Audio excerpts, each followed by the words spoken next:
So, good morning mga boss. May share lang ako, no. Kaya gising ko lang. May may nagchat sa akin magpapa-home service. Tapos sabi niya, 100 daw. Di naman masama sa 100, no. Di naman masama.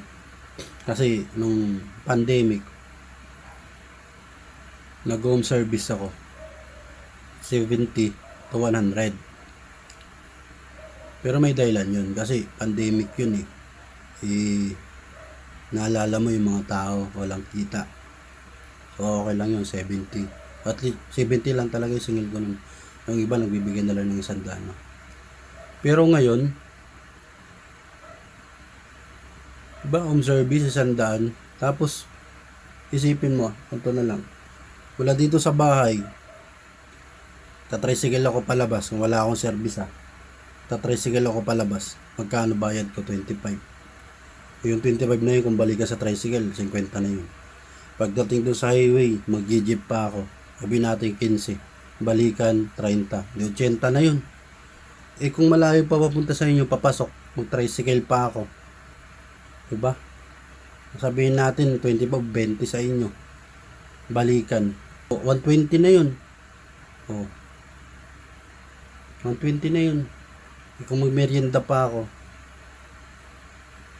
sabi natin 50, 170. Ba? 170 na yun. Skilled ang babayaran nyo sa barbero. Diba? Eh yung ano ko pa na pumunta sa inyo, nasasadyain kita. Pasasadyain kita doon para gupitan lang. Oh. Tapos yung skill ko pa na babayaran mo para maggupit sa'yo.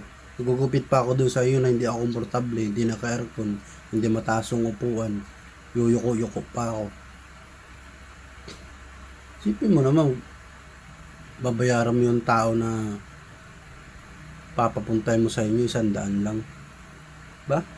Medyo nakakaano lang din, no? Eh, ganito. Ikaw magbabayad ng transpo sa kanya, balikan. Oh. Balikan, ikaw magbabayad ng transfer para sa kanya. Isipin mo magkano na babayaran mo. Mahigit 100 na.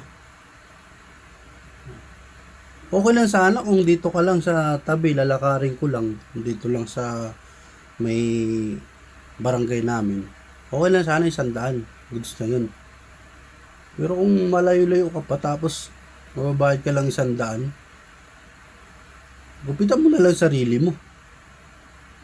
Diba? O, kunting konsiderasyon lang naman. Kasi hindi lang naman basta-basta ang paggupit. Hindi lang basta-basta ang paggupit. Hindi naman lahat kaya kumupit ng pulido o maayos. Dapat itrato yung maayos sa mga barbero. Huwag yung kuriputin dahil kung gusto yun ng murang gupit, idong kayo sa mga nagpa-practice sa ilalim ng mangga. 100? Bunado ka pa dun. Bigyan nyo ng 300 to 250 kung magpapasadya kayo sa inyo. Kung malayo kayo sa bahay nila. Yun ang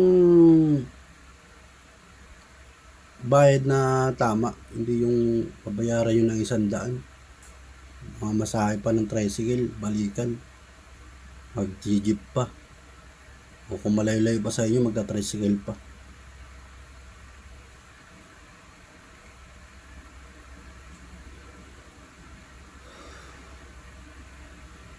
Hindi basta-basta ang paggugupit, ako na nagsasabi. Kaya bigyan nyo ng magandang laban yung barbero kung magpapa-home service kayo.